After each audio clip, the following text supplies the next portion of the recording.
Welcome back to Wartime Whispers. Grab a comfortable seat, relax, and settle in as we explore one of history's darkest chapters. In this video, we're diving deep into the inner circle of Joseph Stalin, examining the precise moments when his closest allies realized they were serving not a revolutionary leader, but a genuine monster. So dim the lights, get comfortable, and let's uncover the terrifying truth they tried to deny. General Secretary Nikita Khrushchev stood motionless in Stalin's dacha at Kuntsevo, just outside Moscow. It was March the 1st, 1953, and the man who had terrorized the Soviet Union for nearly 3 decades lay on a sofa, unconscious, soaked in his own urine. Stalin had suffered a massive stroke the night before, but his guards had been too terrified to enter his room until midday. Now, as doctors examined the paralyzed dictator, Khrushchev watched the other members of the Presidium carefully. Lavrentiy Beria, head of the secret police, wore a barely concealed smile. Georgy Malenkov looked pale and frightened. Vyacheslav Molotov stood rigid, his face an unreadable mask. But it was the realization dawning on all of them that froze Khrushchev in place. For decades, they had convinced themselves that Stalin's purges, his paranoia, his increasingly erratic orders were the actions of a ruthless but rational leader protecting the revolution. But standing in that room, looking at the incontinent, unconscious old man who had murdered millions, Khrushchev finally acknowledged what he had been denying for 20 years. They had all served a monster. Not a harsh revolutionary, not a stern but necessary leader. A genuine monster whose paranoid delusions had killed more Soviet citizens than Hitler's armies. And they had been his willing accomplices. The realization didn't come suddenly to most of Stalin's inner circle. It accumulated through arrests, executions, and purges that individually seemed justified by revolutionary necessity, but collectively revealed a mind consumed by paranoia and bloodlust. The process of recognition varied among Soviet leadership, but certain moments stood out as inflection points when denial became impossible. For Vyacheslav Molotov, Stalin's foreign minister and one of his oldest associates, the moment came on November 29, 1948. Molotov returned home late from a diplomatic reception to find his apartment empty. His wife, Polina Jemchuzina, was gone. No note, no explanation, just an ominous absence. Molotov knew immediately what had happened. Stalin had ordered her arrest. Polina had committed no crime. Her only offense was being Jewish, and having maintained friendships with other Jewish intellectuals, whom Stalin's increasingly anti-Semitic paranoia now deemed suspicious. She had also made the mistake of speaking briefly with Golda Meir during the Israeli diplomat's visit to Moscow. That conversation, innocent and public, had been enough to mark her for destruction in Stalin's diseased mind. Molotov sat alone in his apartment, trying to process what had happened. His wife of decades, arrested on Stalin's whim. He knew he should protest, should demand her release, should use his position as one of the most powerful men in the Soviet Union to protect his own family. Instead, he went to the Kremlin the next morning and voted to expel Polina from the Communist Party. He publicly denounced his own wife as a traitor. He continued, serving Stalin without visible protest, while the woman he loved was tortured in prison and then exiled to Kazakhstan for 5 years. That was when Molotov understood the full horror of what he had become. Stalin had tested him, forcing him to choose between his wife and his position. Molotov had chosen wrong, and he knew it. He had sacrificed his wife to appease a paranoid dictator's suspicions. The realization that he was capable of such cowardice, such betrayal, haunted him far more than the recognition of Stalin's evil. Stalin was a monster, but Molotov had made himself into something worse. A man who would destroy the person he loved most to preserve his own power and safety. Yet even after his wife's arrest, even knowing Stalin was a monster, Molotov continued to serve. He attended meetings, implemented policies, and helped plan repressions against others. Because once you recognized the truth about Stalin, you faced a terrible choice: resist and die, or collaborate and become complicit in atrocities. Most chose collaboration. For Nikita Khrushchev, The moment of realization came much earlier, but he suppressed it for years through deliberate self-deception. The moment that should have ended his denial occurred on January 27, 1938, during the height of the Great Terror. Khrushchev was serving as first secretary of the Moscow Communist Party, responsible for implementing Stalin's purges in the capital. He had just signed death lists containing hundreds of names: party members, government officials, ordinary workers, all sentenced to execution on fabricated charges of espionage, sabotage, or terrorism. Khrushchev had signed the lists without reading most of the names. It was simply part of the day's administrative work. Sign death warrants before lunch, attend meetings in the afternoon, approve more executions before dinner. But on January 27th, one name on the list jumped out at him: Mikhail Skripnik. Khrushchev had known Skripnik for 15 years. They had worked together in Ukraine. Skripnik was a dedicated communist who had fought in the Civil War, helped implement collectivization, and never expressed a disloyal thought. The charges against him claimed he was a German spy who had been working to overthrow the Soviet government since 1924. Khrushchev knew these charges were insane. He had worked alongside Skripnik for years. The man was no spy. He was being murdered because someone needed to fulfill arrest quotas, or because he had angered someone with connections to the NKVD, or simply because his name had been randomly selected from a list. Khrushchev sat at his desk, pen hovering over Skripnik's death warrant. He could refuse to sign. He could demand the charges be reviewed. He could use his position to question the arrest. Instead, he signed. Then he approved 347 more executions that day, attended a ballet that evening, and went home to sleep peacefully. That night, lying awake at 3 a.m, Khrushchev finally acknowledged what he had been suppressing. Stalin's purges weren't rooting out genuine traitors and spies. They were a paranoid campaign of mass murder against innocent people. The confessions were extracted through torture. The plots were fabricated. The evidence was manufactured. Khrushchev was signing death warrants for loyal communists based on lies. He was participating in the murder of innocent people. But the realization didn't lead to action. Instead, Khrushchev developed an elaborate psychological defense mechanism. He convinced himself that while innocent people were dying, the purges were nonetheless necessary to protect the revolution. That yes, Skripnik was probably innocent, but maybe the person next to him on the list really was a spy, and you couldn't risk the Soviet Union's survival by being too careful about evidence. It was the logic of someone who knew he was participating in evil, but needed to convince himself it served a greater good. Khrushchev continued signing death lists for 2 more years. He approved the execution of thousands of people, and each night, at 3 a.m, he would lie awake, knowing that most of them were innocent and that he was a murderer.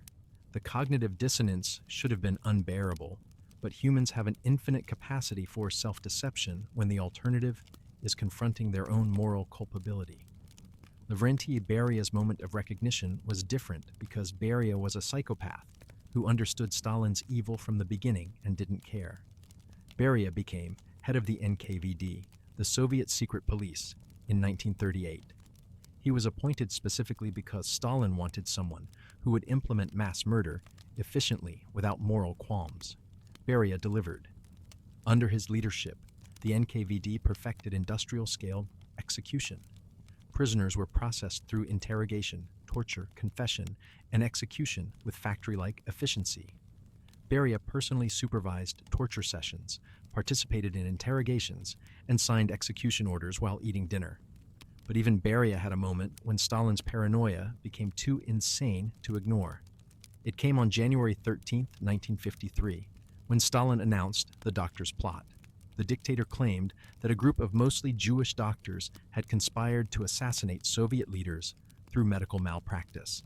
The plot was pure fantasy, concocted by Stalin's diseased imagination. But Stalin ordered Beria to arrest the doctors, extract confessions, and prepare show trials. Beria understood immediately that the doctor's plot was a prelude to a massive new purge. Stalin's paranoia had focused on Jewish doctors, but it would expand. Soon, it would encompass all Jews, then anyone associated with Jews, then anyone who had failed to denounce Jews enthusiastically enough. The purge would consume thousands, maybe hundreds of thousands. It would destabilize the entire Soviet system. Most importantly, Beria. Stalin's private comments suggested that the purge would eventually target Beria himself. The dictator had been making veiled accusations that Beria had become too powerful, too independent. Beria sat in his office at NKVD headquarters, reviewing the fabricated evidence against the doctors, and realized that Stalin had become so paranoid that he was now a threat to everyone, including his most loyal executioners. The doctors were innocent, the plot was fiction, and implementing it would trigger a purge that would eventually consume Beria himself. For the first time in his career, Beria considered disobeying Stalin. Not because the order was evil. Beria had implemented far more evil orders without hesitation, but because Stalin's paranoia had reached a level that threatened Beria personally. The dictator was no longer rational enough to recognize who his genuine allies were. He was lashing out at everyone, including the men who had served him most faithfully. Beria implemented the doctor's plot arrests because he was too afraid to refuse, but he began quietly preparing for Stalin's death. When the stroke came on March 1st, some historians believe Beria may have deliberately delayed medical treatment to ensure Stalin died. Whether or not that's true, Beria was the first to recognize that Stalin's death was the best outcome for everyone, including the Soviet Union itself. The monster had become so paranoid that even his most ruthless servants recognized he had to die. For Georgy Malenkov, who would briefly serve as Stalin's successor, the moment came on October 6, 1950. Malenkov was attending a meeting of the Presidium when Stalin began discussing agricultural policy. The dictator had developed an obsession with transforming Soviet agriculture through a pseudo-scientific theory called Lysenkoism, promoted by agronomist Trofim Lysenko. Lysenko claimed that acquired characteristics could be inherited, that plants could be trained to grow in unsuitable climates through conditioning, and that traditional genetics was bourgeois nonsense. His theories were biological gibberish, contradicting everything known about heredity and evolution. But Stalin believed Lysenko because the agronomist's theories fit Marxist ideology. If human nature was entirely shaped by environment rather than genetics, then Soviet citizens could be molded into perfect communists. If plants could be trained to grow in Siberia, then the Soviet Union could achieve agricultural abundance through willpower, rather than realistic climate assessment. Stalin had made Lysenko the dictator of Soviet biology. Scientists who questioned his theories were fired, arrested, or executed. Soviet agriculture was reorganized around principles that violated basic biology. The results were predictable. Crop yields declined. Experimental farms failed. Famine threatened. At the October 6th meeting, Malenkov cautiously mentioned that some collective farms implementing Lysenko's methods were experiencing difficulties.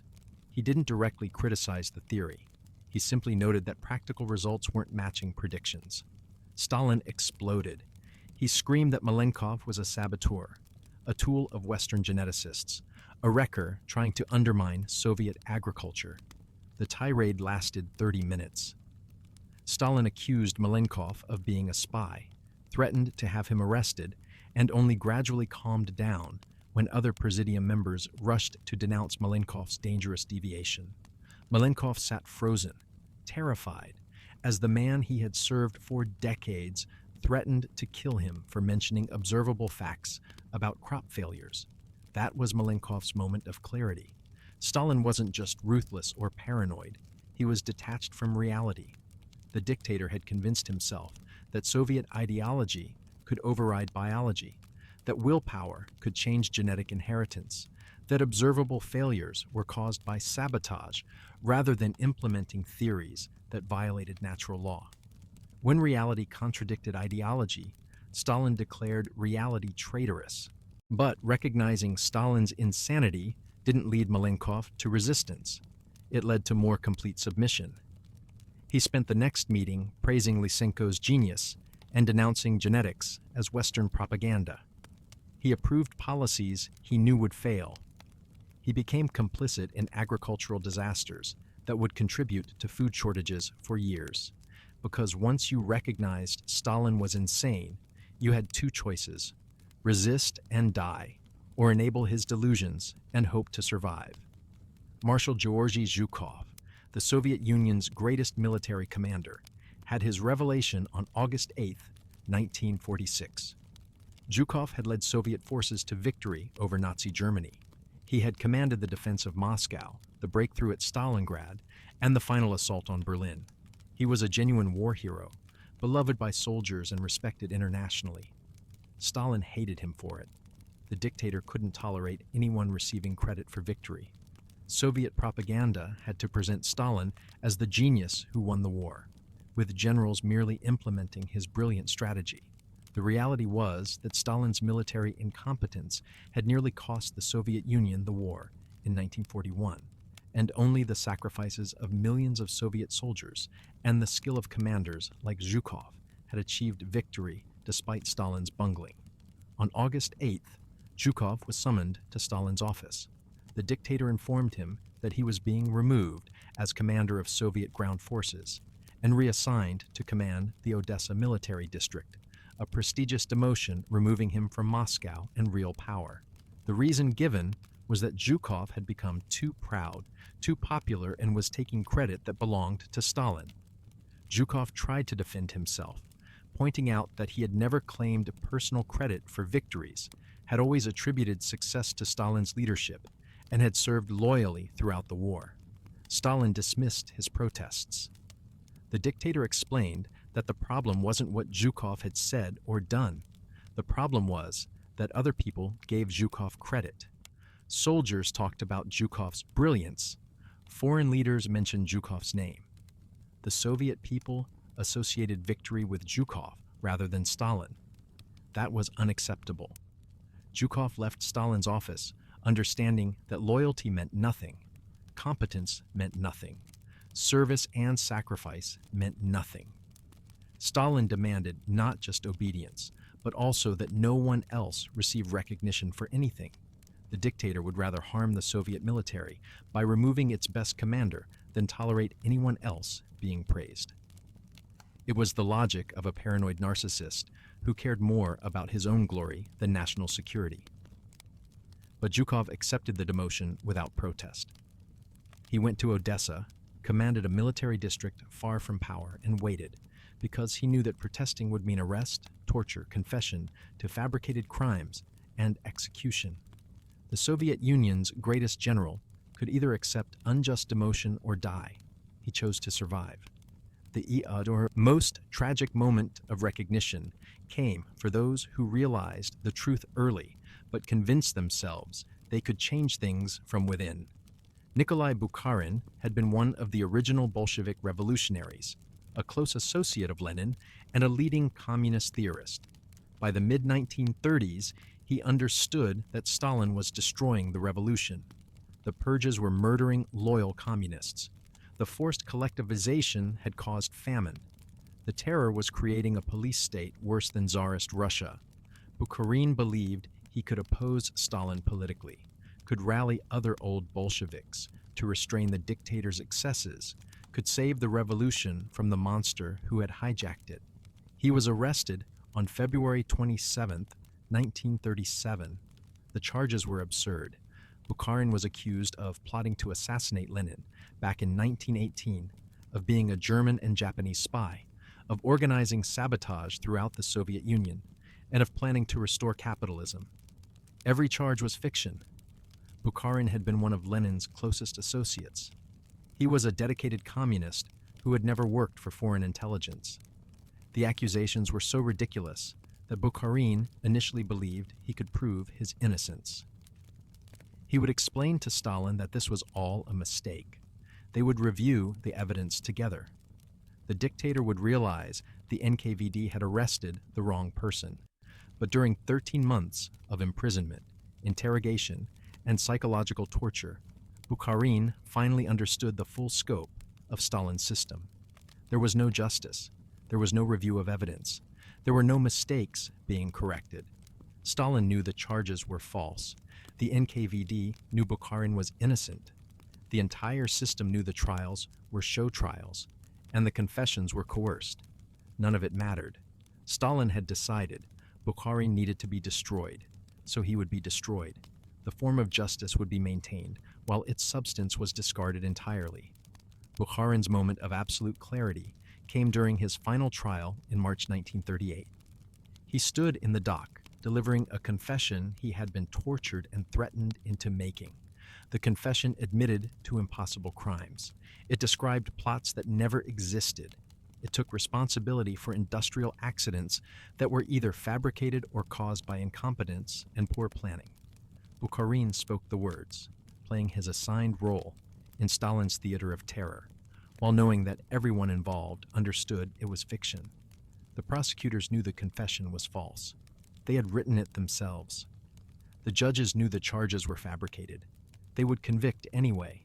The audience of party members knew Bukharin was innocent. They would applaud his execution to prove their own loyalty. And Stalin knew, better than anyone, that he was murdering an innocent man for political convenience. That was the ultimate horror Bukharin recognized in his final days. The Soviet system under Stalin wasn't making mistakes or suffering from imperfect information. It was deliberately murdering innocent people in a systematic, knowing way. Truth was irrelevant. Justice was theater. The revolution had been betrayed so completely that it now consumed its own founders. Bukharin was executed on March 15, 1938. His last words, according to NKVD records, were a message to his wife. "Tell her I fought for the cause until the end." But he knew, and she would know, that the cause he fought for had been murdered by Stalin long before the dictator murdered him. The physical deterioration of Stalin in his final years made his paranoia impossible to ignore, even for the most delusional loyalists. By 1952, Stalin was 73 years old, suffering from arteriosclerosis and experiencing increasingly severe cognitive decline. His memory failed. He would forget conversations from hours earlier. He repeated himself constantly. His suspicions, always strong, metastasized into pure paranoia, where everyone was a potential traitor. His sleep schedule became nocturnal. He would summon Presidium members to his dacha at midnight, force them to watch movies until 4 in the morning, then conduct rambling policy discussions until dawn. The late-night sessions were partly a power display. Stalin forced subordinates to adapt to his schedule, depriving them of sleep and normal life, but they were also a symptom of his deteriorating mind. Stalin was afraid to sleep. He feared assassination attempts. He feared dying alone, so he surrounded himself with subordinates he half-trusted, keeping them awake through the night while he ranted about conspiracies, betrayals, and enemies everywhere. Anastas Mikoyan, who served in the Presidium, attended one of these late-night sessions on January 17, 1953. Stalin had summoned the leadership to watch a film, then launched into a 4-hour monologue about traitors in the party. The dictator's mind wandered. He would start discussing agricultural policy, shift to the doctor's plot, then suddenly demand to know why Mikoyan had opposed him in 1923 during a policy debate 3 decades earlier. Mikoyan hadn't opposed Stalin in 1923. He had supported him. But Stalin's deteriorating memory had constructed a false version of the past, where everyone had always been plotting against him. When Mikoyan tried to correct the record, Stalin became enraged, accusing him of lying. The dictator insisted he had perfect memory. If he remembered Mikoyan opposing him, then Mikoyan had opposed him, regardless of what actually happened. Mikoyan sat in silence, watching an elderly man with failing memory construct conspiracy theories from his own confused recollections. The Soviet Union was being ruled by someone who could no longer distinguish between reality and his paranoid fantasies, whose cognitive decline had reached the point where he would execute people based on events he had imagined. That late-night session in January 1953 convinced Mikoyan that Stalin had become not just evil, but senile. The combination was terrifying. a paranoid murderer whose mind was failing, who had absolute power, and who was surrounded by people too terrified to contradict him, even when his accusations were obviously products of mental deterioration. The tragedy was that everyone in Stalin's inner circle recognized his insanity by the early 1950s, but they had become so complicit in his crimes that they couldn't imagine alternatives. Khrushchev had signed death warrants for thousands. Molotov had sacrificed his wife. Beria had personally supervised torture. Malenkov had implemented policies he knew would fail. They were all guilty. They had all enabled the monster. Opposing him now would mean confessing their own crimes. So they waited for him to die. They attended the late-night film screenings. They praised his genius while knowing he was senile. They implemented orders they knew were insane, and they quietly hoped that natural causes would solve the problem they lacked courage to address. When Stalin's stroke came, on March 1st, 1953, there was a telling delay before medical treatment was provided. His guards found him unconscious at dawn, but didn't notify anyone until midday. When doctors finally arrived, they provided minimal treatment. Some historians believe the delay was deliberate, that Stalin's inner circle, faced with a choice between saving the dictator or letting him die, chose to let nature take its course. Stalin lingered for 4 days, paralyzed and unable to speak, while his subordinates watched. Beria was almost gleeful, already planning his power grab. Khrushchev was conflicted, relieved the nightmare was ending, but terrified of what would come next. Molotov stood silent, thinking perhaps of his wife still in exile. And Malenkov looked gray and exhausted, like a man who had carried an unbearable weight for too long. Stalin died on March 5, 1953. The official cause was cerebral hemorrhage. The unofficial cause was that the people around him, after decades of terror, chose not to save him. They didn't kill him, but they didn't prevent his death either. It was the one act of resistance they could manage. Passive, cowardly, and too late to save the millions who had already died. The aftermath was telling. Within hours of Stalin's death, Beria ordered the release of prisoners from the doctor's plot. The entire conspiracy was quietly dropped. The Jewish doctors were released and rehabilitated without explanation. The plot that had justified arrests, torture, and an impending purge was simply forgotten. The speed with which it was abandoned proved what everyone had known but couldn't say. The conspiracy had never existed. It was pure invention by a paranoid dictator. And the moment he died, even his most loyal servants acknowledged it was fiction.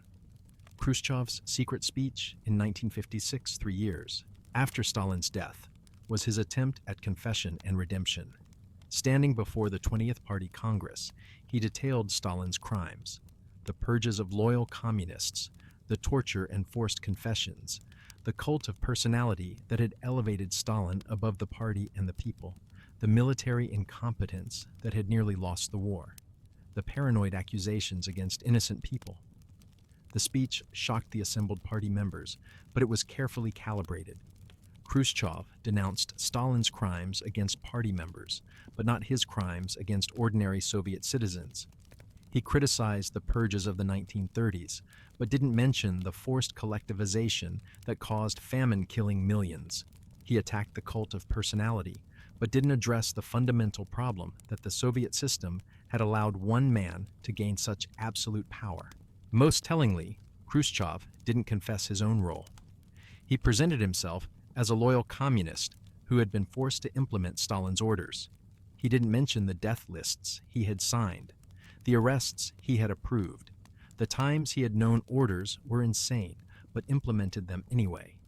The secret speech was an attempt to blame Stalin personally, while absolving the system and the men who had enabled him. After the speech, someone in the audience shouted a question. "Where were you, Comrade Khrushchev, when Stalin was committing these crimes? Why didn't you stop him?" Khrushchev's face went red. He demanded to know who had asked the question. The audience fell silent. No one would admit to challenging the first secretary. After a long pause, Khrushchev said quietly, "That's why.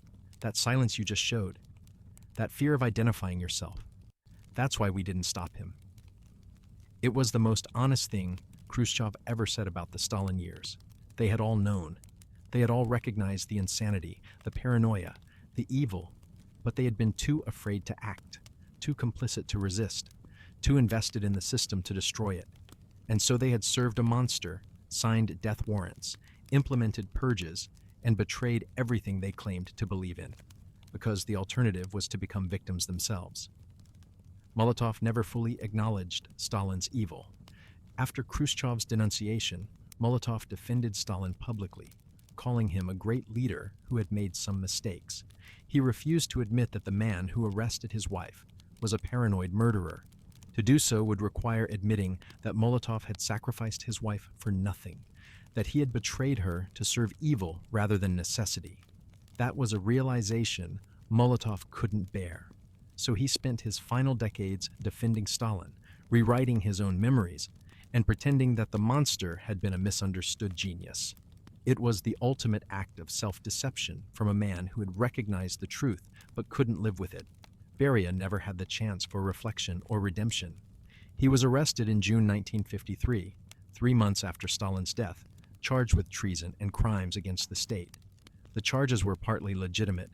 Beria really had supervised torture, murder, and mass repression. But they were also hypocritical, filed by men who were equally guilty but had seized power first. Beria was executed on December 23, 1953. His last words reportedly were a plea for mercy. The man who had shown no mercy to thousands begged for his life in the end. There's a dark justice in that, but it didn't undo anything he had done. The Soviet generals and leaders who recognized Stalin's insanity struggled for the rest of their lives with their failure to act. They had known they were serving a murderous paranoid who was destroying the country. They had recognized his orders as insane, his purges as unjustified, his accusations as paranoid fantasies, but they had lacked the courage to resist. They chose survival over principle, personal safety over justice, and they became complicit in crimes that killed millions. The exact moment of recognition varied for each person. For some, it came early and was suppressed through years of self-deception. For others, it arrived late in a sudden flash of clarity. But the pattern was consistent. Stalin's paranoia, his willingness to sacrifice reality to ideology, his readiness to murder innocents for imagined plots, and his complete detachment from factual analysis all marked him as clinically insane by any reasonable standard. Yet they served him. They implemented his orders. They signed death warrants. They denounced innocent people. They participated in show trials. They applauded executions, because in totalitarian systems, recognizing the leader's insanity doesn't provide options. It just makes your complicity more conscious.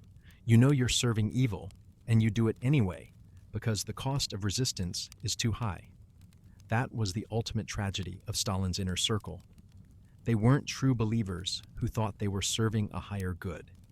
By the 1940s, most of them knew they were serving a paranoid murderer, but they had become so implicated in his crimes, so fearful of his power, so unable to imagine alternatives, that they continued until death freed them.